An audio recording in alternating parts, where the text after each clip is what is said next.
नमस्कार दोस्तों, स्वागत है आपका अपना ही YouTube चैनल टुडे एग्जाम पर। दोस्तों, जैसा कि बिहार एसएससी के लिए प्रैक्टिस सेट की जो सीरीज चलाई जा रही है, जिसमें टोटल 40 वीडियो आने वाली है, उन 40 में से आप आज 27वीं वीडियो को वॉच कर रहे हैं। दोस्तों, आप लोगों का ही फरमाइश रहता है कि वीडियो के शुरुआत में कुछ पुराने गाने की बोल हो जाए। चलिए कोशिश करते हैं। गाने का बोल कुछ इस प्रकार से है। कसमें वादे प्यार वफा सब बातें हैं, बातों का क्या। कसमें वादे प्यार वफा सब बातें हैं, बातों का क्या। कोई किसी का नहीं है, झूठे नाते हैं, नातों का क्या। कसमें वादे प्यार वफा सब बातें हैं, बातों का क्या। नमस्ते दोस्तों, चलिए शुरू करते हैं आज का ये आपका वीडियो सेशन। जिन भी बच्चे को पीडीएफ संबंधित कोई भी क्वेरी है, आपके यहाँ पे मोबाइल नंबर दिख रहा होगा, इस पे आप व्हाट्सअप मैसेज कर सकते हैं, या फिर डायरेक्ट इसी मोबाइल नंबर का व्हाट्सअप लिंक क्रिएट करके आपके डिस्क्रिप्शन बॉक्स में है, तो आप वहाँ से लिंक क्लिक करके भी व्हाट्सअप मैसेज करके जानकारी प्राप्त कर सकते हैं।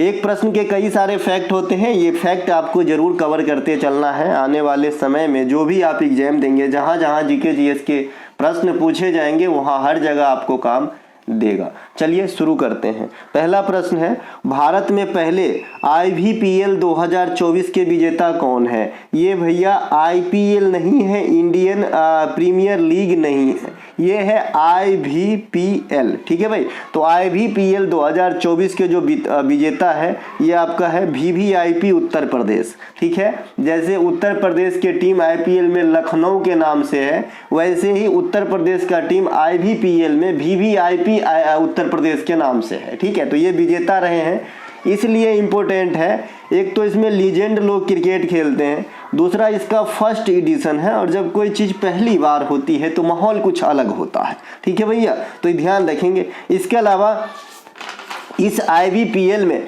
कितने टीमों ने पार्टिसिपेट किया था, तो आप कहोगे दादा 6 टीम। ये 6 टीम आपके सामने हैं, और इनका कप्तान कुछ राष्ट्रीय लेवल का और कुछ अंतर्राष्ट्रीय लेवल के भी हैं, देखेंगे। छत्तीसगढ़ वॉरियर्स एक टीम का नाम है, इनके कप्तान है मुनाफ पटेल जी, है ना। मुंबई चैंपियंस एक टीम का नाम है, इनके कप्तान अपना बीरू है। बीरू को क्या कहा जाता है, मुल्तान का सुल्तान कहा जाता है।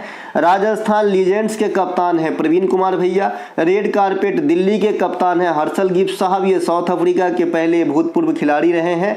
तेलंगाना टाइगर्स के कप्तान क्रिस गेल है, इसे यूनिवर्स बॉस कहा जाता है, ये भी आपका जो है काफी बार पूछा जाता है, सिक्सर मशीन है ये। वीवीआईपी उत्तर प्रदेश के कप्तान है सुरेश रैना। सुरेश रैना की एक किताब काफी फेमस हुआ था, जिनका नाम है बिलीव। ठीक है, बिलीव क्रिकेट ने मुझे क्या सिखाया और मैंने क्रिकेट से क्या सीखा, इस प्रकार की इनके किताब की जो है शीर्षक है, ध्यान रखेंगे। तो ये कुछ 6 टीम, 6 का कप्तान।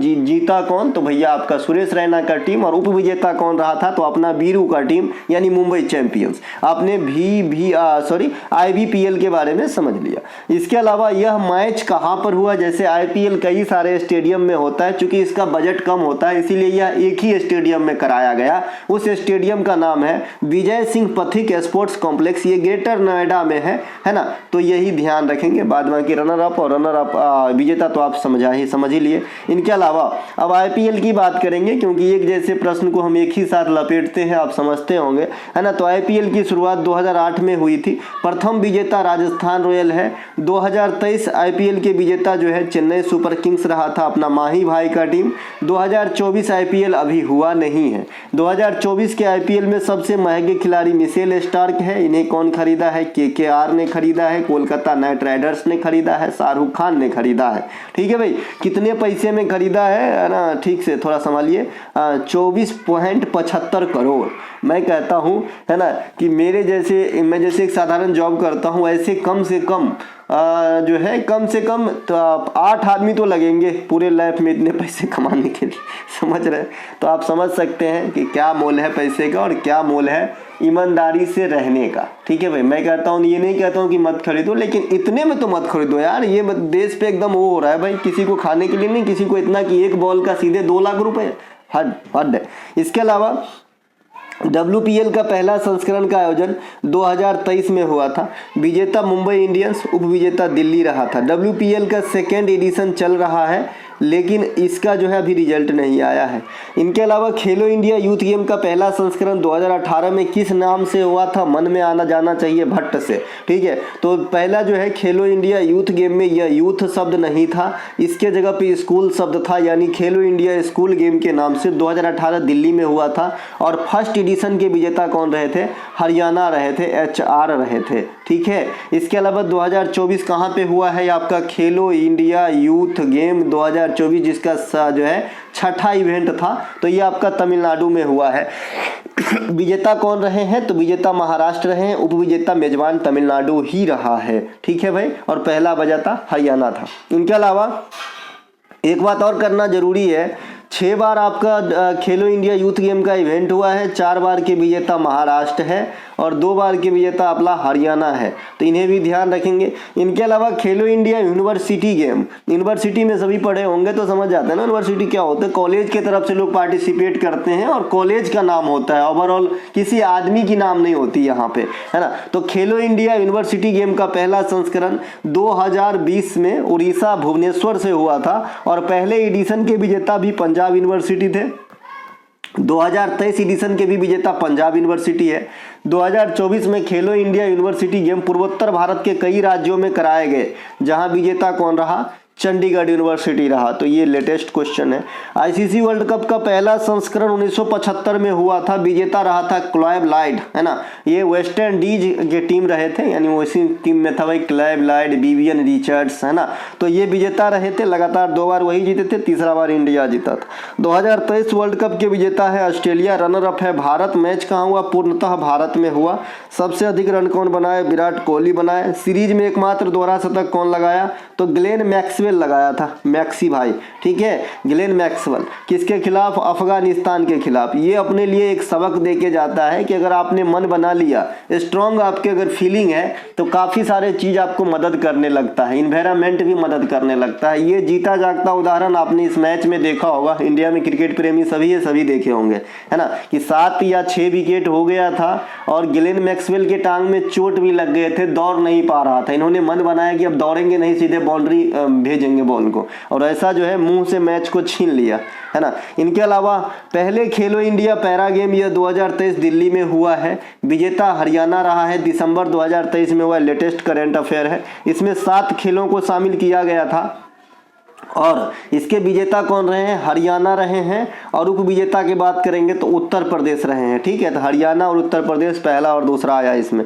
पहले राष्ट्रीय खेल का आयोजन अगर कैजुअल तरीका से पूछे तो 1940 मुंबई में हुआ था, लेकिन ये आधुनिक तर्ज पे नहीं हुआ था।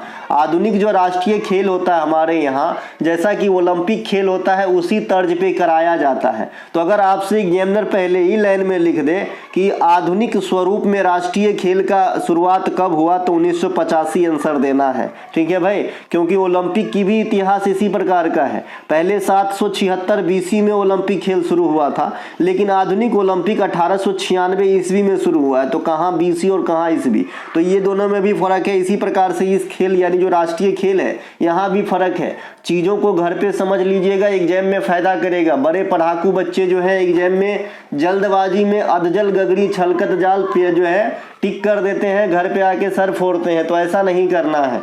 हम आपको एकदम रिफाइंड चीज बताएंगे जो एग्जाम में आएगा, इधर उधर की बातें नहीं करेंगी, है ना। मैं जैसा कि बहुत जगह मैं ये देखता हूँ, है ना, क्या बोलते हैं भैया, कपार फोरू बैच, सरफोरू बैच, पास batch, Vijaya batch, Gandiv batch, Tandav batch. अरे भाई, सिर्फ बैच करने से नहीं होता है, उस चीज से कंटेंट दो। पूरे दिन अगर तुम्हारे पास ही पढ़े तो आदमी तो पूरी नासा की जानकारी ले सकता है भाई, अगर 24 घंटा पढ़ना ही हो तो। क्योंकि जनरल कंपटीशन में सिर्फ GK GS पढ़ने से तो नहीं हो जाती ना, और भी चीज पढ़ना पड़ता है है ना। तो लिमिट में पढ़िए, काम की पढ़िए, मेरा यह कहना है। और ये चीज़ पता नहीं कब समझेंगे बच्चे। अब तो कितने 4-5 एग्जाम भी मैं करा के दिया जहाँ पे 70 से 80% क्वेश्चन मिलवा के देता हूँ। जो बच्चे एग्जाम दे के आते हैं वो अपना रिव्यू कमेंट के माध्यम से देते हैं, व्हाट्सएप के माध्यम से देते हैं, कहीं कभी पब्लिसाइज भी कर देता हूँ। तो ये देख के भी नहीं समझ पा रहे तो अभी क्या समझेंगे, है ना।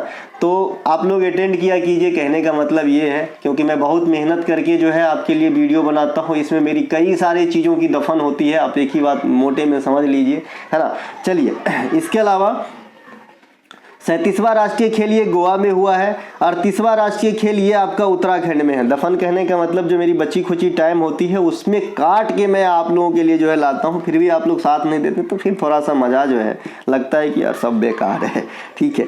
एम्पियर सेकेंड निम्नलिखित में से किस घटक का मात्रक है? एम्पियर सेकेंड ये विद्युत आवेश का मात्रक होता है। विद्युत आवेश की मात्रा की मात्रक एम्पियर सेकेंड होती है। खाली आवेश की मात्रा कहेगा तो कूलम्ब होगा। छोटी छोटी माइनर मिस्टेक हो जाती है एग्जाम के अंदर। एम्पियर विद्युत धारा का मात्रक होता है। विद्युत धारा को आप अमीटर से मापते हो। एक क्वेश्चन और पूछता है बिहार या फिर कोई भी स्टेट के एग्जाम में, खास करके साइंस सेक्टर से, कि आप वोल्ट मीटर को कैसे जोड़ते हो और अमीटर को कैसे जोड़ते हो। तो भाई वोल्ट मीटर की जो वोल्ट मीटर को जो है ना, ये हम जोड़ते हैं, है ना, पैरेलल के अंदर यानी समांतर, और अमीटर को हम जोड़ते हैं सीरीज के अंदर यानी श्रेणी क्रम में। तो ये दोनों बात आपको ध्यान रखना है। इसके अलावा दाब का मात्रक काफ़ी बार पूछा जाता है, पास्कल होता है। और ये पास्कल के सिद्धांत पे जो भी हाइड्रोलिक वस्तु होती है, हाइड्रोलिक, है ना, तो ये आपके पास्कल के सिद्धांत पे कार्य करेगा। चाहे तो हाइड्रोलिक ब्रेक हो, हाइड्रोलिक टेलारी होता है, सीधे उठा देते हैं, है ना। इसके अलावा बल का एसआई मात्रक न्यूटन होता है, लेकिन सीजीएस पद्धति में बल का मात्रक एक डाइन भी होता है, जो आज तक एग्जाम में नहीं पूछा गया। समय का मात्रक सेकेंड होता है। टेम्परेचर का एसआई मात्रक केल्विन होता है। टेम्परेचर का सेल्सियस भी होता है, फ़ारेनहाइट भी होती है, लेकिन जब मात्रक पूछेगा तो केल्विन होगा। इलेक्ट्रॉन वोल्ट ऊर्जा का मात्रक होता है। ऊर्जा भी कई प्रकार के होते हैं, हम बोल रहे हैं इसमें भी ऊर्जा की खपत हो रही है और मेरे शरीर में ऊर्जा है तभी मैं बोल पा रहा हूँ। तो जो शारीरिक ऊर्जा होती है, जो खाने पीने की ऊर्जा होती है, वो कैलोरी में, इधर का ऊर्जा जो है इलेक्ट्रॉन वोल्ट में, है ना। वेबर चुंबकीय फ्लक्स का मात्रक है। और चुंबकीय क्षेत्र की तीव्रता का मात्रक क्या है? टेस्ला या गॉस है, ठीक है, ध्यान रहेगा, टेस्ला और गॉस है ना। इनके अलावा प्रतिरोध का एसआई मात्रक क्या होता है? ओम होता है, लेकिन प्रतिरोधकता का एसआई मात्रक ओम मीटर होता है। इन दोनों बात को भी ध्यान रखेंगे। विद्युत आवेश की एसआई मात्रक कूलम्ब होता है, ये बात भी बता दिया। विद्युत विभव, विभवांतर तथा विद्युत वाहक बल, इन तीनों का मात्रक वोल्ट होता है, ये बात भी ध्यान रखेंगे। अगला प्रश्न है हमारा, वर्ष 2021 में किस राज्य ने विधान परिषद गठन करने हेतु निर्णय लिया था, जिसे 1969 में समाप्त कर दिया गया था? ये सेमी करंट क्वेश्चन हो जाएगा, मतलब हाफ करंट से, हाफ एनिशिएंट से, स्टैटिक्स फॉर्म में भी आएंगे, करंट फॉर्म में भी आएंगे। क्यों? क्योंकि भाई मनसा जाहिर किया इन्होंने कि भाई मुझे अब विधान परिषद लगाना है अपने राज्य के अंदर, जो कभी था और हट गया था। ये है पश्चिम बंगाल। पश्चिम बंगाल में शुरुआत में विधान परिषद थी, लेकिन 1969 में यहाँ से विधान परिषद का उन्मूलन कर दिया गया था। जैसे थोड़ा सा चेन समझा दूं, जैसे अपने यहाँ जो पार्लियामेंट है, इसकी स्ट्रक्चर क्या है? द्विसदनीय वाला है। एक आपका जो है लोकसभा होता है और एक होता है राज्यसभा, है ना। हमारे संसद के फॉर्मेशन में एक अभिन्न अंग प्रेसिडेंट का है। अगर आपसे पूछे कि संसद का अभिन्न अंग क्या क्या है, तो लोकसभा, राज्यसभा और प्रेसिडेंट। लेकिन जो मतलब संस्थागत है वो लोकसभा है और राज्यसभा है। इसे हम लोअर सदन कहते हैं लोकसभा को, और इसे हम अपर सदन कहते हैं राज्यसभा को। लोकसभा में वर्तमान में 550 मैक्सिमम मेंबर हो सकता है, राज्यसभा में 250 मैक्सिमम मेंबर हो सकते हैं। और ये जो मैक्सिमम मेंबर की कहानी है, ये कब तक नहीं बदले जाएंगे? 2026 तक नहीं बदले जाएंगे, ऐसा बॉन्ड है, ठीक है भाई। इसके अलावा ये जो राज्यसभा में 250 आते हैं, ये कैसे आता है? 238 + 12 के रेशियो में आता है। 12 राष्ट्रपति के द्वारा मनोनीत होते हैं, 238 का सिलेक्शन होता है, चुनाव होता है, ठीक है। ये लोकसभा और राज्यसभा की थोड़ी सी स्ट्रक्चर है। अब हम इसी चीज को विधानसभा और विधान परिषद के बारे में जानेंगे तो चीजें आसान हो जाएगी। फिलहाल संसद की जो आर्टिकल है वो 79 है, लोकसभा की जो आर्टिकल है वो 80 है और राज्यसभा की जो आर्टिकल है 81 है ना। तो ये भी ध्यान रखेंगे, ठीक है। अब हम आते हैं आपका विधानसभा और विधान परिषद। देखिए ये है विधानसभा और ये है बीपी विधान परिषद, ठीक है। इसमें मैक्सिमम नंबर जो हो सकते हैं सदस्यों की 500। विधान परिषद में जो है ऐसा कोई आंकड़ा नहीं है कि मैक्सिमम कितना होगा, लेकिन है ना मैक्सिमम सदस्य किसका, विधानसभा का, और इसके 1/3 से अधिक नहीं होंगे। समझ रहे हैं, जो भी विधानसभा में उस राज्य में सदस्य है उसके कुल सदस्यों के 1/3 से अधिक नहीं होंगे। न्यूनतम सदस्य की यहाँ पे बॉन्ड होती है। विधानसभा में कम से कम 60 होना चाहिए और विधान परिषद में कम से कम 40 होना चाहिए। हालांकि आपके इंडिया में, हमारे इंडिया भाई है ना, अपवाद है इस चीज़ों का, लेकिन आपको ये पढ़ के रखना है क्योंकि ये एग्जाम में क्वेश्चन पूछा जाता है। देखिए वर्तमान में जो है हमारे मात्र 6 ऐसे स्टेट है जहाँ पे विधान परिषद है। ये है बिहार, उत्तर प्रदेश, महाराष्ट्र, तेलंगाना, आंध्र प्रदेश, कर्नाटक, ठीक है। इतनी चीज़ों को समझ गए तो बढ़िया है। जो विधानसभा है इसे आप लोकसभा के जैसे समझें और जो विधान परिषद है इसे आप राज्यसभा के जैसे समझें। तो फिर आप क्या कहोगे कि भाई राज्यसभा तो कभी हट ही नहीं सकता, ये हमारे पार्लियामेंट के स्ट्रक्चर में आता है, ठीक है। लेकिन थोड़ा सा विधान परिषद में ये थोड़ा सा अलग है, डिफरेंस है ना, अकॉर्डिंग टू राज्यसभा की भाई इसे उन्मूलन किया जा सकता है ना, पूर्णतः इनहिलेट किया जा सकता है। इनके बिना भी जो है राज्य की कार्यवाही चलाया जा सकता है, तभी तो मात्र 6 ही राज्य में है ना भैया, है ना। समझ रहे हैं, ये थोड़ा सा जो है राज्यसभा से मेल नहीं खाता है बात, बाद बाकी सभी बात मेल खाता है, ठीक है। अब चलेंगे हम इस फैक्ट के आगे।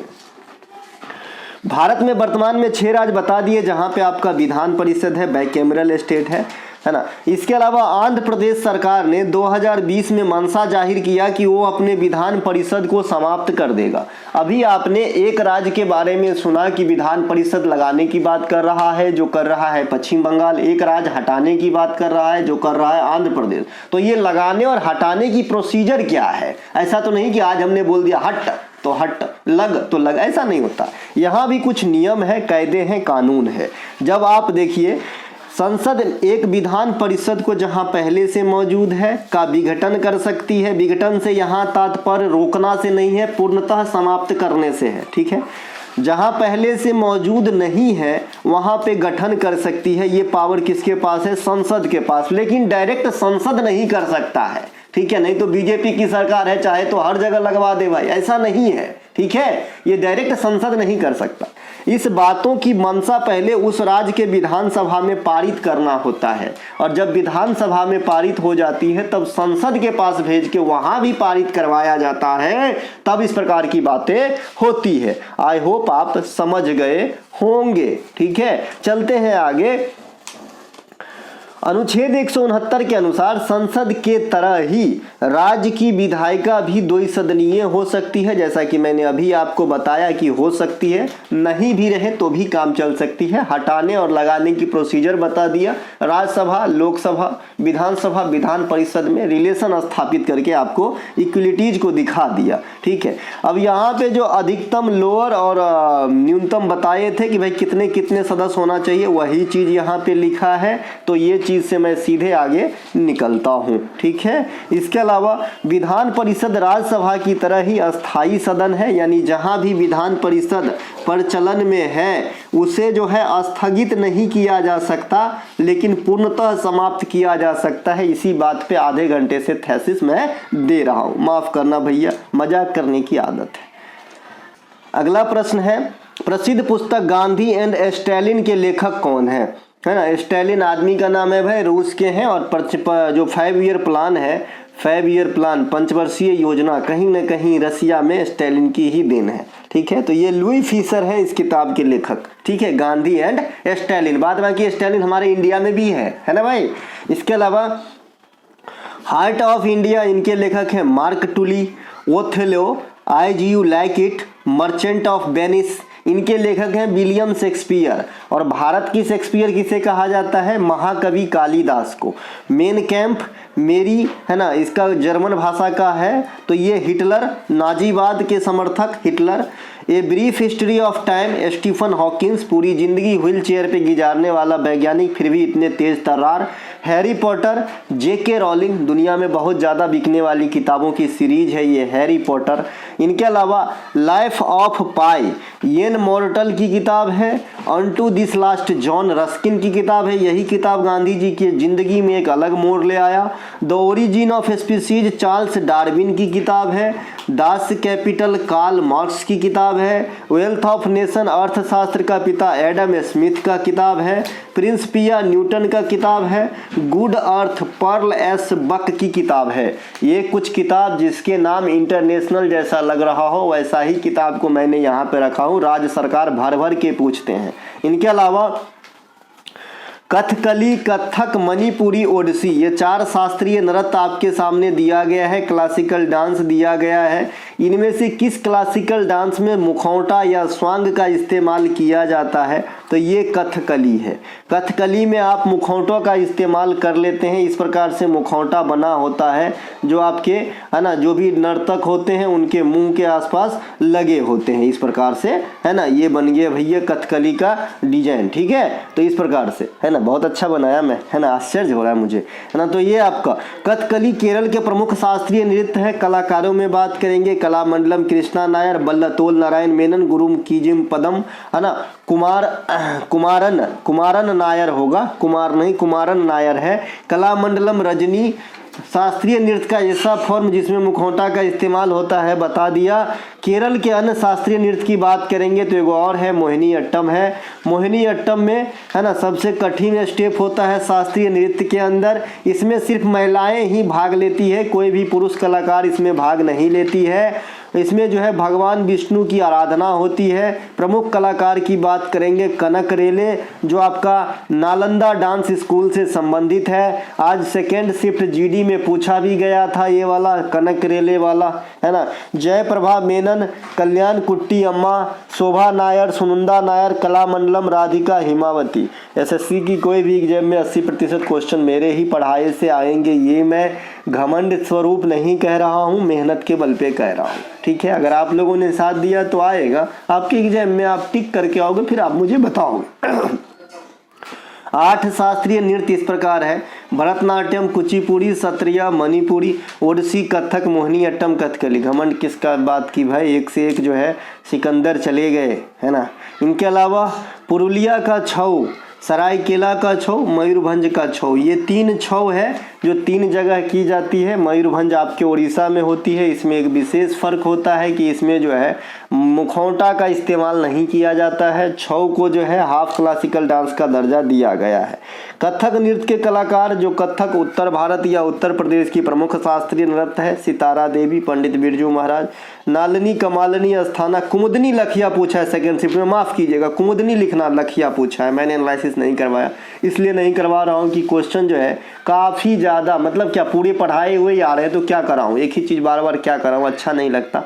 सरस्वती सेन, कालका प्रसाद, रोहिणी भाटे, उमा शर्मा, शोभना नारायण। इनके अलावा कोरंडम किस धातु का अयस्क है? तो कोरंडम आपका एल्यूमिनियम का अयस्क है। किसका है? एल्यूमिनियम का अयस्क है। कोरंडम का रासायनिक सूत्र की बात करेंगे, Al2O3 होता है। किस क्या होता है? Al2O3 होता है। एल्यूमिनियम का प्रमुख अयस्क कौन सा है भाई? तो बॉक्साइट है। क्या है? बॉक्साइट है। बॉक्साइट एल्यूमिनियम उठाने में थोड़ा सा हल्का फील होता है, अगर एल्यूमिनियम की कोई भी आप कंटेनर या फिर कोई भी चीज़ को उठाते होंगे हल्का होता है। इसके अलावा बॉक्साइट का सबसे अधिक उत्पादन ऑस्ट्रेलिया में होती है। इंडिया की बात करेंगे तो उड़ीसा में होती है। उड़ीसा काफ़ी चीज़ों का जो है उत्पादन में अव्वल है फिलहाल तो। इसके अलावा लोहा का उत्पादन सबसे अधिक ऑस्ट्रेलिया में और भारत में उड़ीसा में। तो यहाँ भी जो है लौह अयस्क कहिएगा, लोहा कहेंगे तो फिर दिक्कत हो जाएगा, ठीक है। लौह अयस्क की कहिएगा यहाँ पे, है ना। यहाँ पे लिखा है, कोई टेंशन लेने की बात नहीं है, लौह अयस्क यहाँ पे लिखा है,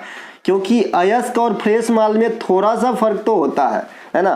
जैसे कि मैं कई बार आपको एग्जांपल दे चुका हूं कि गांव घर में हम लोग किसान फैमिली से हैं, मसूर की खेती में आप तीसी का जो है ना, तीसी का भी जो है आप खेती कर लेते हो, मिक्स कर लेते हो। तो जब मसूर को हम उखाड़ते हैं पकने के बाद तो तीसी भी आ जाता है, तो है ना, है तो पूर्णतः ज़्यादातर मसूर है, लेकिन उसमें कुछ तीसी भी मिला है, मतलब अशुद्ध मसूर है, तो उसे ओर कहेंगे, मसूर का ओर कहेंगे, ठीक है भाई, जब TC अलग हो जाएगा तो शुद्ध मसूर होगा। उसी प्रकार से और मतलब है ना, कोई चीज का ज्यादा होना और कुछ कम मात्रा में अन्य चीज भी होना, उन्हीं अन्य चीज को हटा देंगे तो शुद्ध प्राप्त होगा, है ना। इसके अलावा जो उड़ीसा में बादाम पहाड़ी है, ये आपका लौह अयस्क का निष्कर्ष और मतलब उत्पादन करता है। भारत में लोहे का सबसे ज़्यादा निर्यात आपका मारमागुबा बंदरगाह से होता है, जो आपका गोवा में है। कैडमियम का सबसे अधिक उत्पादन चीन में होती है। भारत में आंध्र प्रदेश, इसका उपयोग नाभिकीय रिएक्टर में होता है। कैडमियम और बोरॉन के क्षार का इस्तेमाल होता है नियंत्रक क्षार के रूप में। तांबा का सबसे अधिक उत्पादन चिली में होता है और भारत में सबसे अधिक उत्पादन मध्य प्रदेश के, है ना, मलाज खंड में होता है। इसके अलावा कोयला का सर्वाधिक उत्पादन चीन में होता है। भारत में सबसे अधिक उत्पादन वर्तमान समय में छत्तीसगढ़ में है, लेकिन सबसे अधिक भंडारण अभी भी झारखंड में है कोयला का।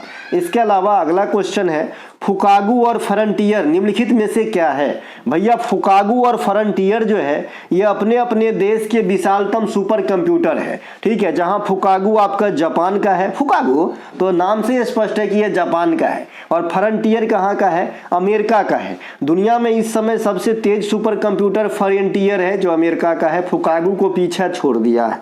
फुकागू जापान का है, बता दिया। इसके अलावा एक सेकेंड, सर्दी जैसे लग रहा था, है ना।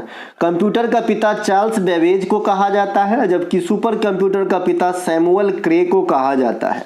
इसके अलावा भारत में सुपर कंप्यूटर का जनक विजय भटकर को कहा जाता है। भारत में सुपर कंप्यूटर की देखरेख करने वाली संस्था सीडेक पुणे है। दुनिया में 500 शक्तिशाली सुपर कंप्यूटर में भारत को जो एरावत सुपर कंप्यूटर है, एरावत, है ना, इनको जगह दिया गया था। ये VVI करके रखेंगे आने वाले एग्जाम के लिए, ये बहुत बड़ी अचीवमेंट है। जब हीरो हीरोइन का नाम किसी फोर्ब्स लिस्ट में आ जाता है तो पूछ लेता है, ये तो बहुत बड़ी बात है, हमारे देश की एक उपलब्धि है भाई। इसके अलावा भारत का पहला सुपर कंप्यूटर परम 8000 था, इन्हें भी ध्यान रखेंगे, है ना। सुपर कंप्यूटर की क्षमता किस में मापते हैं? फ्लॉप्स में मापते हैं, फ्लोटिंग इंस्ट्रक्शन को मापते हैं, ठीक है ना, फ्लॉप्स में मापते हैं। और इधर वाले चीज को आप मिप्स में भी माप सकते हैं, मिलियन इंस्ट्रक्शन पर सेकेंड, मिप्स, है ना। तो ये फ्लॉप्स दीजिएगा जवाब सुपर कंप्यूटर के मामले में। प्रथम पंचवर्षीय योजना 1951-56 के दौरान भारत में 5 IIT संस्थान की जो है स्थापना या नींव रखी गई, तो ये बात भी ध्यान रखेंगे।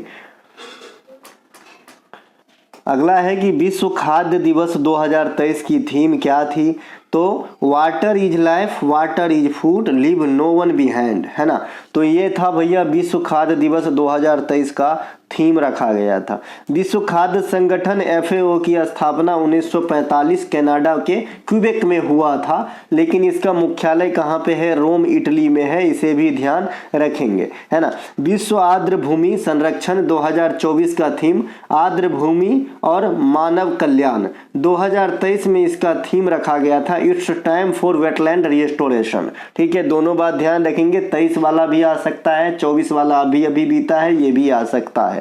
विश्व जल दिवस 2024 का जो थीम रखा गया है शांति के लिए जल, है ना, शांति के लिए जल। बहुत अच्छा थीम लगा मुझे ये, नहीं तो आने वाले समय में जल के लिए मार काट होगी, है ना। जैसा कि आप देख रहे हैं अभी जल हम बोतल में भर के पी रहे हैं, कुछ दिन में ये बोतल हट जाएगा, फिर 100 ग्राम वाली बोतल लोग पिएगा, ठीक है, क्योंकि भाई सब चीज सीमित है। इतना ज्यादा दोहन हो रही है, पेड़ पौधे कट रहे हैं, वाटर चक्र सही से हो नहीं रहे हैं, असमय बारिश हो रही है ना। तो ये सब थोड़ा दिक्कत का सामना करना पड़ सकता है। आने वाले समय में सबसे ज्यादा काल बनेगा हवा, ठीक है। इसके अलावा विश्व जल दिवस 2023 का थीम जल और स्वच्छता संकट को हल करने के लिए परिवर्तन में तेजी लाना। विश्व पर्यावरण दिवस 2023 का थीम रखा गया था प्रदूषण जो प्लास्टिक वाला होता है उसका समाधान। विश्व ओजोन दिवस 2023 का थीम रखा गया था Montreal protocol fixing the ozone layer and reducing climate, ठीक है। जो मॉनिट्रियल प्रोटोकॉल है ओजोन परत संरक्षण से ही संबंधित है। 16 सितंबर को प्रतिवर्ष ओजोन संरक्षण दिवस के रूप में मनाते हैं। दिसंबर 2023 में CISF के महानिदेशक के रूप में किसने शपथ लिया? तो नीना सिंह CISF में प्रथम महिला निदेशक बनी है दिसंबर 2023 के अंदर। ध्यान रखेंगे, VVI करके रखेंगे। एक तो आप राज्य सरकार की एग्जाम देने जा रहे हैं। ऊपर से पहली बार महिला का कारनामा आपको जरूर पूछा जाएगा। आईटीबीपी के नए महानिदेशक के रूप में श्री राहुल रसगोत्रा को नियुक्त किया गया है, ध्यान रखेंगे, जनवरी 2024 में। सीआरपीएफ के नए महानिदेशक बने हैं अनीस दयाल साहब, है ना, जनवरी 2024 में। एसएसबी सशस्त्र सीमा बल, है ना, इनमें महानिदेशक बने हैं दलजीत सिंह चौधरी, तो इन्हें भी ध्यान रखना है आपको। इनके अलावा भारतीय टेबल टेनिस संघ में प्रथम महिला अध्यक्ष के रूप में किसे चुना गया है, ये भी एक और क्वेश्चन लीजिए, है ना, बोलते हैं, है ना, सत्ते पे सत्ता, तो ये है भैया मेघना अहलावत। इसे भारतीय टेबल टेनिस संघ में एज अ चीफ जो प्रथम महिला है के रूप में नियुक्त किया गया है। भारतीय ओलंपिक संघ की प्रथम महिला अध्यक्ष पीटी उषा अपने पोस्ट पे बनी हुई है ना। ओएनजीसी की पहली महिला अध्यक्ष डॉक्टर अलका मित्तल, ये भी बनी हुई है। रेलवे बोर्ड में सीईओ महिला जया वर्मा सिन्हा। वीरता पदक प्राप्त करने वाली वायु सेवा की अधिकारी प्रथम महिला दीपिका मिश्रा। भारतीय सेवा की पहली महिला जज ज्योति शर्मा। जवाहरलाल नेहरू यूनिवर्सिटी में प्रथम महिला कुलपति शांति श्री धूलपुरी पंडित। सेबी की प्रथम महिला अध्यक्षा माधवी पुरी बुच। इटली की प्रथम महिला प्रधानमंत्री, इनको तो सभी जानते होंगे, जॉर्जिया मेलोनी, है ना। गिनी की पहला महिला प्रधानमंत्री मैनुअल रॉकबोट। दुनिया की पहली महिला प्रधानमंत्री कौन था, श्री माबो भंडारनेके।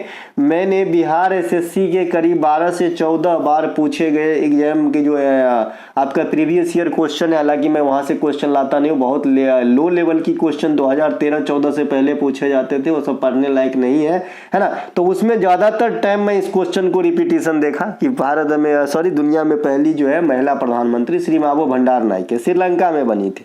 ओलंपिक में व्यक्तिगत पदक जीतने वाली प्रथम भारतीय महिला कर्णो मल्लेश्वरी। 2000 सिडनी ओलंपिक में भारोत्तोलन के अंदर कांस्य पदक प्राप्त किया था। जनगणना 2011 के अनुसार ग्रामीण महिलाओं की साक्षरता दर सबसे कम किस राज्य में है, तो राजस्थान में है। कंफ्यूजन यहाँ पे आप लोगों को बहुत दिनों से था शायद, है ना, दूर कीजिए इसको। देखिए, जो बच्चे बोल रहे हैं कि एसएससी ने एक क्वेश्चन का आंसर माना है कि राजस्थान होगा सबसे कम महिला साक्षरता दर, उस क्वेश्चन को ठीक से पढ़िए।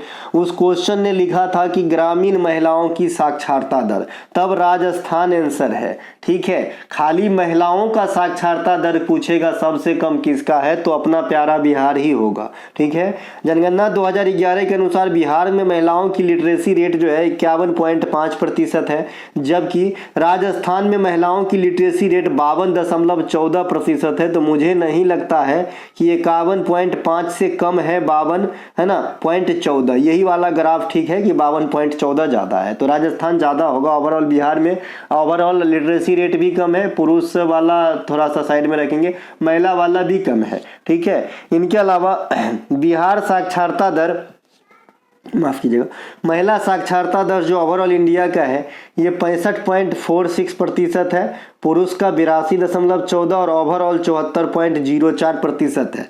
सबसे अधिक साक्षर राज्य केरल है, सबसे अधिक साक्षर केंद्र शासित प्रदेश आपका लक्षद्वीप है, और सबसे कम साक्षर राज्य जो है बिहार है। 3 अधिकतम साक्षरता दर दर्शाने वाला राज्य की बात करें तो केरल, मिजोरम और गोवा है। 3 न्यूनतम साक्षरता दर की बात करें तो बिहार, अरुणाचल प्रदेश और राजस्थान है। तो ये तीनों जरूर याद रखें, एक याद रखने से आजकल काम नहीं बनता है, ठीक है। इसके अलावा सर्वाधिक महिला साक्षरता यहाँ पे जो मैं बताया है 3 ये और 3 न्यूनतम में, जरूर ये ग्राफ भी देख लीजिएगा। मैंने टॉपिक वाइज सभी वीडियो बना दिया था, बाद में कि आप लोगों का कर्तव्य है दादा। जनगणना 2011 में बता ही दिए थे महिला पुरुष और ओवरऑल। अर्थव्यवस्था में सनराइज इंडस्ट्रीज किस प्रकार के उद्योग होते हैं। देखिए, जो सनराइज उत्पादन क्षेत्र होते हैं या फिर सनराइज इंडस्ट्रीज होते हैं, तो ये वैसे इंडस्ट्रीज को कहा जाता है जिसमें जो है विकास की क्षमता मैक्सिमम हो, साथ ही साथ अर्थव्यवस्था की अन्य आवश्यकताओं को पूरा करने में सहायक हो, तो उसे हम सनराइज इंडस्ट्रीज की नाम दिए हैं, ठीक है। अब अर्थव्यवस्था में प्राथमिक, द्वितीयक और तृतीयक सेक्टर से काफी क्वेश्चन आपके एग्जाम में आते हैं। प्राथमिक सेक्टर में सीधी बात, नो बकवास, जो जमीनी लेवल की चीज होती है, जो सीधे प्राकृतिक घटना या फिर प्राकृतिक जो है मतलब एमिनिटीज पे जो है आधारित होती है, उसे आप प्राथमिक सेक्टर कह सकते हैं। जैसे आप कृषि जो है ये आपका प्राथमिक सेक्टर में आएगा। हालांकि आप रासायनिक खाद का भी प्रयोग करते हैं जो आपका सिंथेटिक चीज होता है, लेकिन बिना खाद के भी कृषि हो सकती है। ये तो हमारी मन की बहक है कि हम कम ज़्यादा में ज़्यादा चाहते हैं, भला भाई पर्यावरण का कुछ भी हो जाए, हमें क्या करना, हमें अपनी पीढ़ी झेलना है। यही आजकल पूरी दुनिया सोच रहे हैं। मैं अपने बारे में सोच रहा हूँ, मेरा घर सही रहे, बगल वाले से मुझे क्या लेना देना है। वास्तव में मैं ऐसा नहीं सोचता, लेकिन मैं आपको एक एग्जाम्पल दे रहा हूँ। इसीलिए जो है आने वाले समय में विकराल है यहाँ इस धरातल पे जनजीवन। ठीक है, तो बिना रासायनिक खाद के भी हो सकता है आपका खेती। कहने का मतलब जो मैं आपको देहाती भाषा में बताया, जो जमीन से जुड़े हुए काम है वो आपका प्राथमिक सेक्टर में है। ठीक है, मत्स्य पालन हो गया, वानिकी हो गया, डेयरी उद्योग हो गया, गाय को खिलाइए, दूध, उससे डेयरी प्रोडक्ट बनाइए, है ना। इसके अलावा जो भी इसमें वर्कर लगे हैं, इसे रेड कलर वर्कर कहा जाता है। ठीक है, इसके अलावा जो द्वितीयक सेक्टर होता है, ये क्या होता है कि जो प्राथमिक सेक्टर में कच्चा उत्पाद होती है उसको लाके यहाँ पे प्रोसेस्ड करके एक नए उत्पाद बनाए जाते हैं। देहाती भाषा, बाद बाकी किताबी भाषा यहाँ पे लिखा है। ठीक है, तो आप समझ गए ना। तो इसमें आप जैसे कपड़ा बनाना, अब सूत बनेगा भाई तो कपास होगा। कपास कहाँ से आएगा? कृषि से आएगा। यानी प्राथमिक सेक्टर इसमें सीधे जो है मदद कर रहा है। यानी प्राथमिक सेक्टर में जो उत्पाद निकला है इसे यहाँ पे कच्चा उत्पाद के तौर पे लिया जाएगा। ठीक है, कार बनाने वाले कंपनी, तो लोहा कहाँ से आएगा? लोहा खदान से आएगा, फिर प्रोसेस्ड होकर अच्छा लोहा बनेगा, उसके पार्ट बनेंगे, फिर कार बनेंगे। समझ रहे हैं? इसमें ब्लू कलर वर्कर कहा जाता है।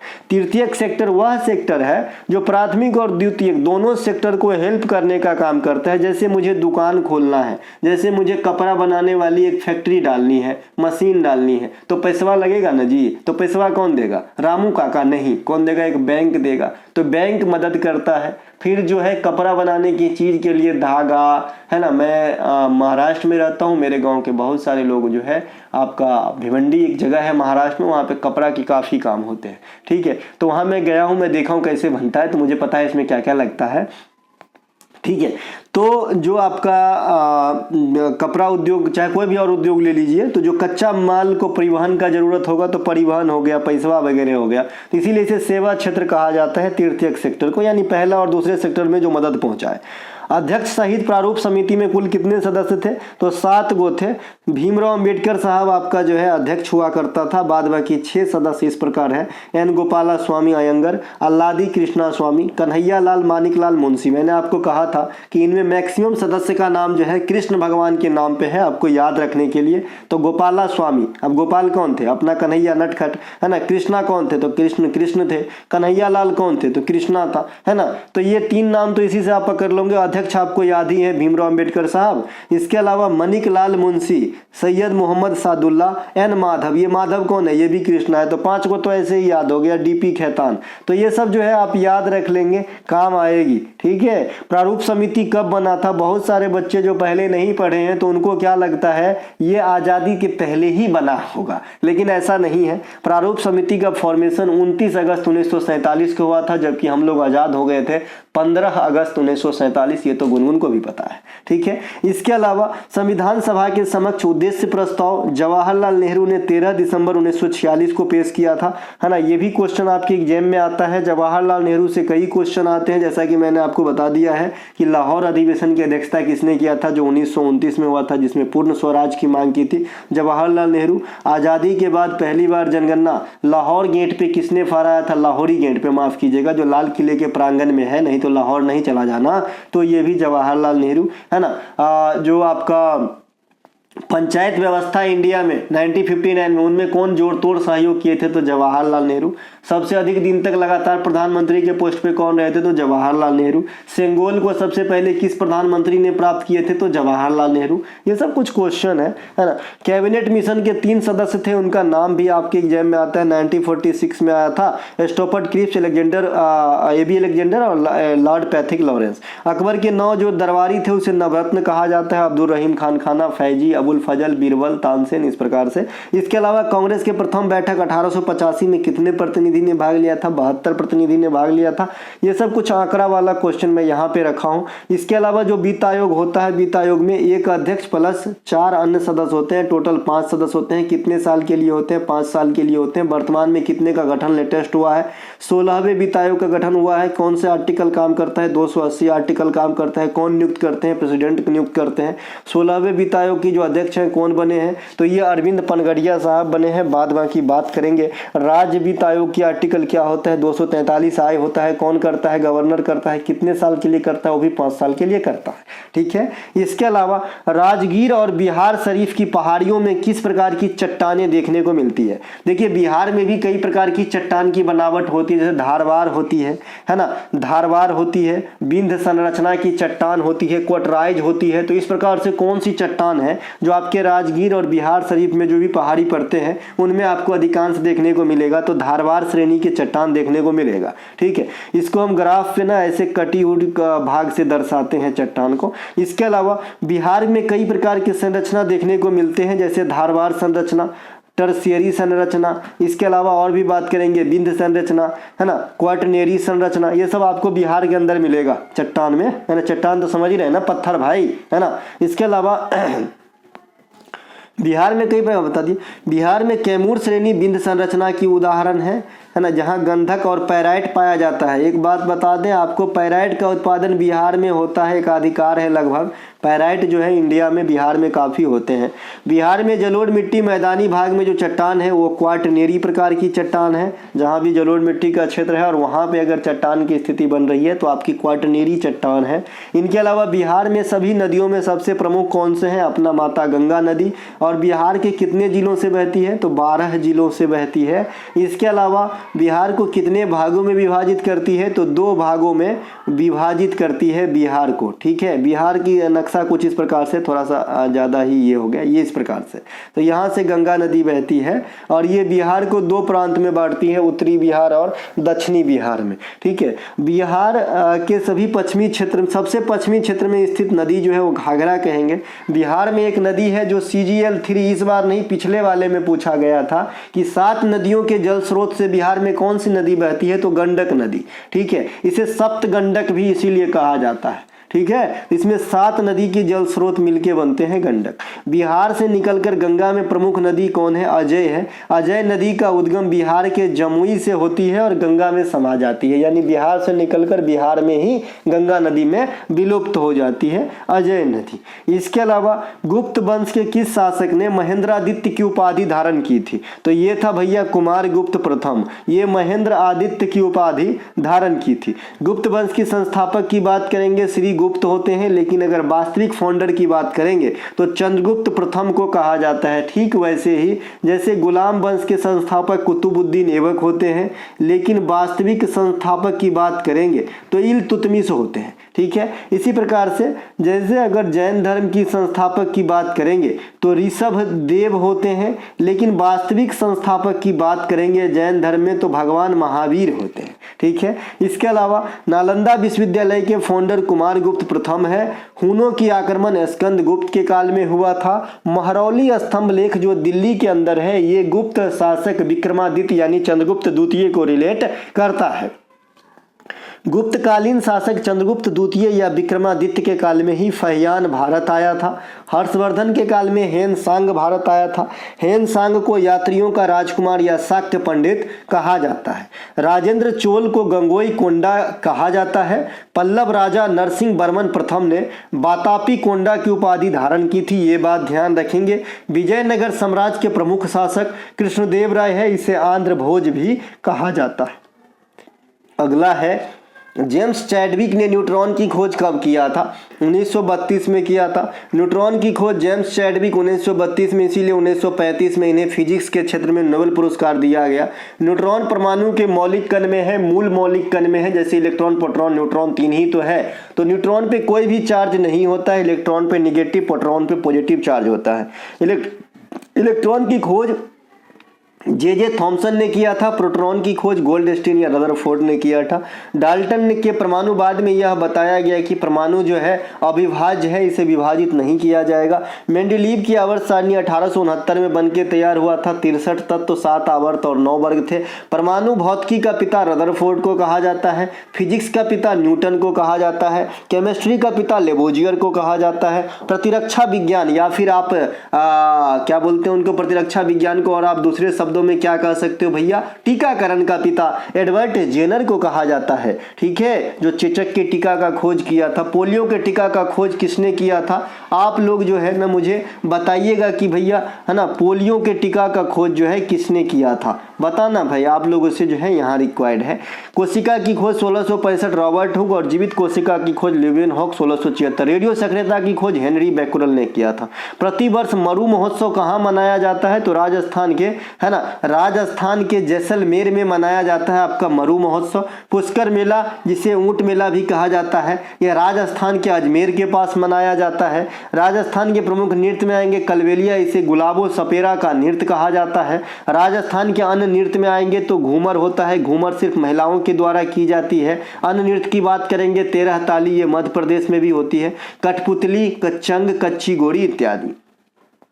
कुछ अन्य महोत्सव जैसे मरु महोत्सव राजस्थान जैसलमेर में, ड्री महोत्सव अरुणाचल प्रदेश में, हाथी उत्सव राजस्थान में के जयपुर में, अंतर्राष्ट्रीय ऊंट महोत्सव राजस्थान के बीकानेर में, गोची महोत्सव हिमाचल प्रदेश में, छठ पूजा बिहार में, गोचा महोत्सव छत्तीसगढ़ में। इसके अलावा निम्नलिखित स्तंभ 1 के 2 से मिलान करना है। सोडियम को आप कहाँ पे रखेंगे? तो इसे हम क्षारीय धातु कहेंगे। फास्फोरस को क्या कहेंगे? आयोडीन को क्या कहेंगे? आयोडीन को आप क्या कहेंगे? आयोडीन को हैलोजन कहेंगे। हैलोजन नहीं है तो हैलोजन ग्रुप 17 में है, यहाँ पे आ जाएंगे। रेडॉन को आप गैस कह लेंगे, फास्फोरस को आप अधातु कह लेंगे। तो ये आपका मैच है, ऐसे आपका आंसर भी दिया गया होगा, दिया गया है, देख सकते हैं।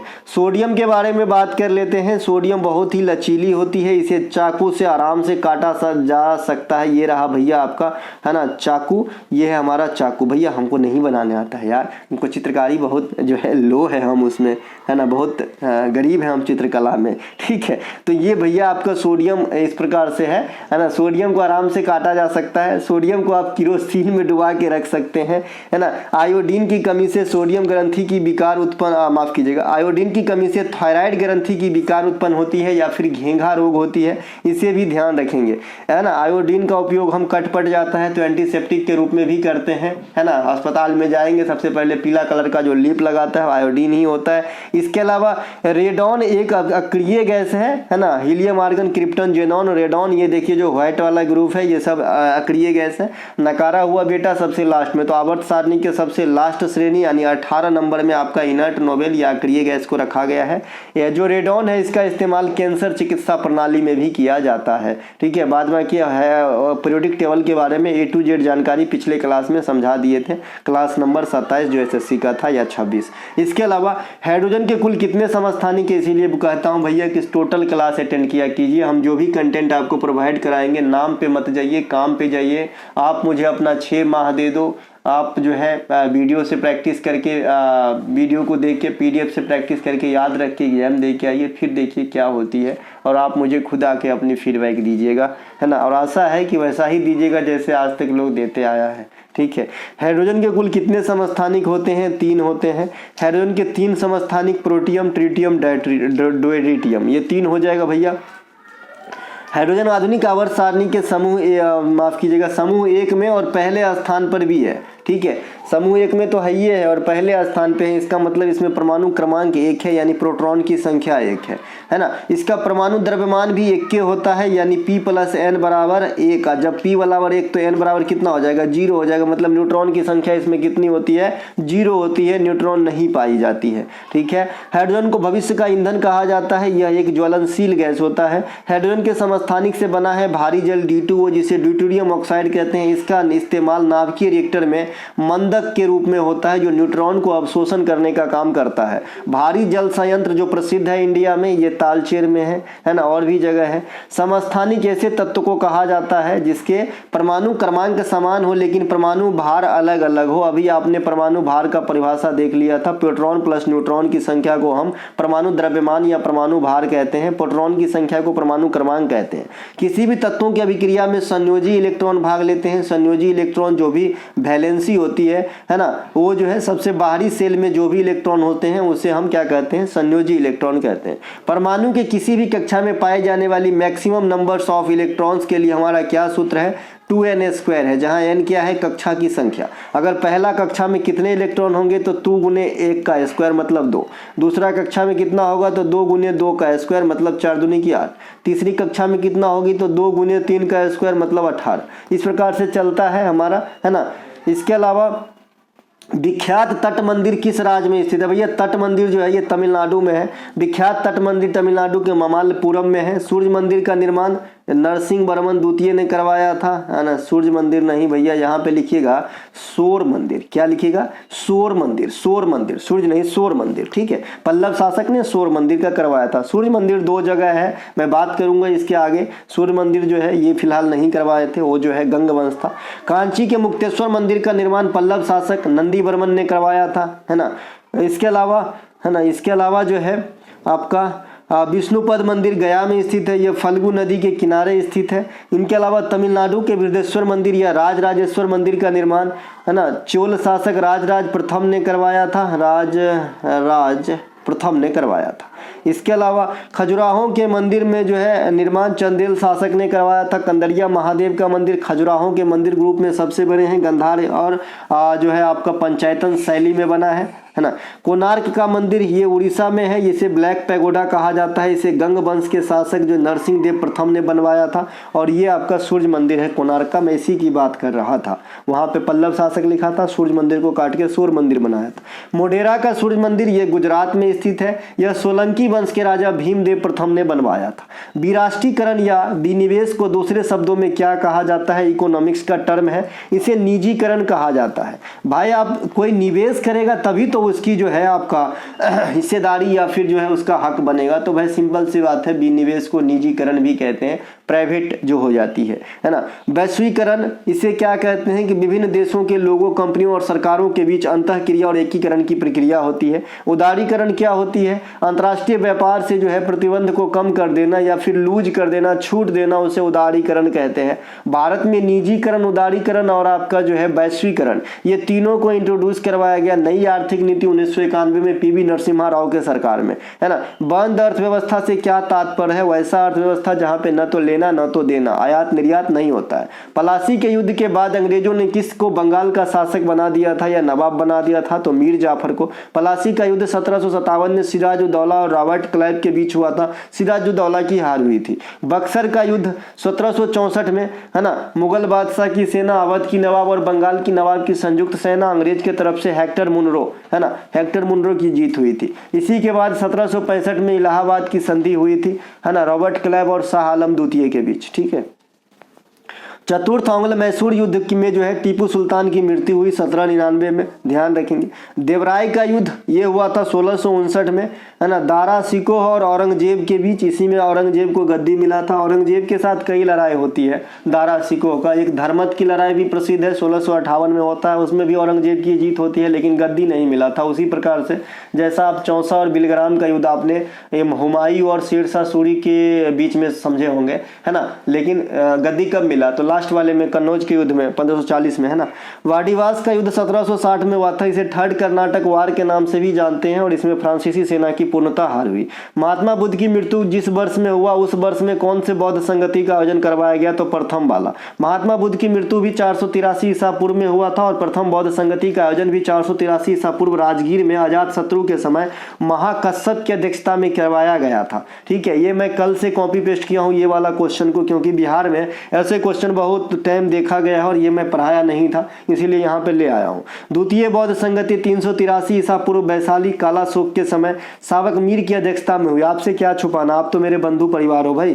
तृतीय बौद्ध संगति 250 बीसी में हुआ था। ये पाटलिपुत्रा में अशोक के समय मोगली पुत्र तिस की अध्यक्षता में हुई थी। चतुर्थ बौद्ध संगति 98 ईस्वी में कुंडलबन कनिष्क के काल में, कुंडलबन कश्मीर में है, वसुमित्र की अध्यक्षता में हुआ था। अब बौद्ध धर्म के बारे में थोड़ा सा जान लेते हैं, है ना, कि बौद्ध धर्म क्या है। देखिए बौद्ध धर्म की जो संस्थापक हैं वो कौन हो जाएंगे, तो महात्मा बुद्ध हो जाएंगे। कौन हो जाएंगे, महात्मा बुद्ध हो जाएंगे। महात्मा बुद्ध किस कुल के थे, तो शाक्य कुल के थे। कि किस कुल के थे, शाक्य कुल के थे। इनका जन्म जो है 563 BC नेपाल के लुम्बिनी में हुआ था, है ना। यह एक अभिलेख से ज्ञात होता है। इसके अलावा इनका जो ज्ञान की प्राप्ति की घटना है बोध गया में हुआ था। उपदेश प्रथम सारनाथ में दिए थे और मृत्यु जो है कुशीनगर में हुआ था। ठीक है। इसके अलावा जो घर त्याग दिए थे ज्ञान की प्राप्ति हेतु तो उसे महाभिनिष्क्रमण कहा गया। प्रथम धर्म जो उपदेश दिए थे उसे धर्म चक्र प्रवर्तन कहा गया और मृत्यु को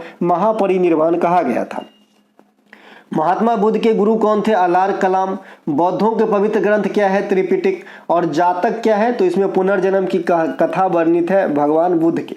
बौद्ध धर्म के 2 शाखा है, हीनयान और महायान। जैन धर्म के भी 2 शाखा होते हैं, श्वेतंबर और दिगंबर। बुद्ध चरित्र के लेखक कौन है, अश्वघोष, है ना, अश्वघोष। इसे मैं सही करके दूंगा। तो दोस्तों ये थे आज के प्रैक्टिस सेट की वीडियो। अगर आपको अच्छा लगा हो तो लाइक जरूर करें, अपने दोस्तों में शेयर जरूर करें। और पीडीएफ संबंधित कोई भी जानकारी चाहिए तो डिस्क्रिप्शन में लिंक दिया गया है, लिंक क्लिक करके आप व्हाट्सएप पे मैसेज करके जानकारी प्राप्त कर सकते हैं। हम मिलेंगे अगले वीडियो में, तब तक के लिए जय हिंद, शुभ रात्रि।